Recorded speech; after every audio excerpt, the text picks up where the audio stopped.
This is Pureline's 75th year this year, and to me it means a lot that we have a lot of industry giants that came before us as a company. It's great to have that legacy that we can basically build upon, and it just means a lot that we've been able to keep it as a family-owned and operated business for 75 years. Before Sue and Bill bought the company only produced pea seed and bean seed. Their market was the canning industry in the United States. So Dave owned it in 1948, and it was just a plant in Moscow, Idaho. And then Dave passed away unexpectedly, and his son Don took it over. And there was also a son-in-law, Butch Schaefer, who eventually took it over. And I bought the company from Butch Schaefer. Gary and Bill had known each other for several years. And when they were considering buying the company, they called Gary and asked would Gary come on board as the COO of the company. We had Gary Beitenheimer, had lots of support. Gary and I were very good friends. He worked at Green Giant, I worked at Stokely, and we became very, very good friends over the years. So we were 30 years friends when we jumped into this. Even though we're not the same family that founded it, we're obviously a completely different group here now today than what there was, say, 75 years ago. But I wouldn't be in the position I am if it wasn't for the family before us, the Files that made the opportunity for my family to be able to be a part of working within Pureline. And so after we brought Ethan on board, I went ahead and retired from the company.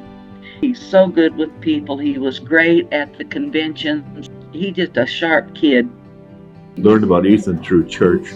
He was going to come for 2 weeks, and we ended up taking him for 2 years. He was the kind of guy that we needed. The 75 years means a lot to me. I mean, it's got my name on it at some point or another.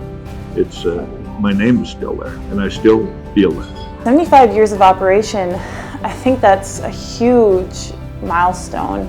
And especially that it's still family owned. Of course, not the same family as the original family. There's been a few different families along the way, but there's few companies that are like that, and it's so nice to work with a family-owned business and one that's been operating for so long, so they're known in the industry. It's not the business.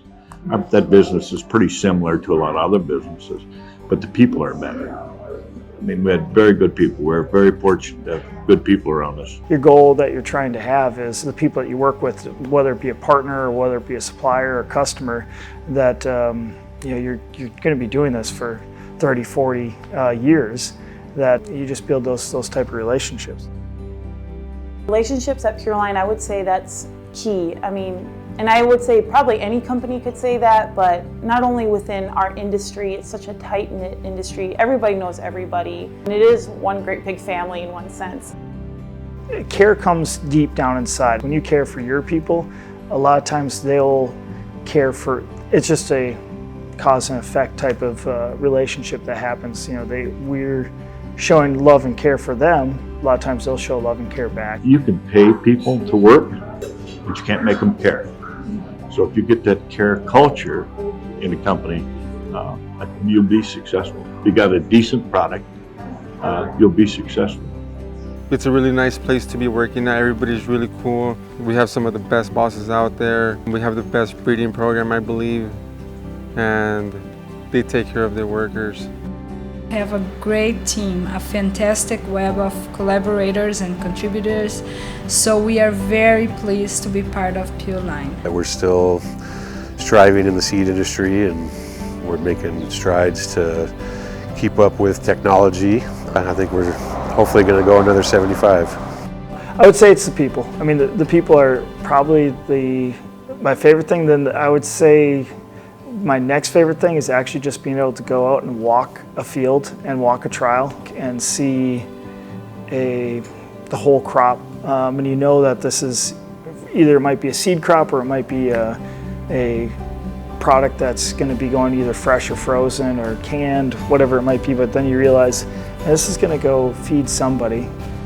We're truly bringing a product that's nutritious, people need, they want, and we're a small part of bring in a product that's going to be used all over the world, but not only that, used, it's going to be there to feed people.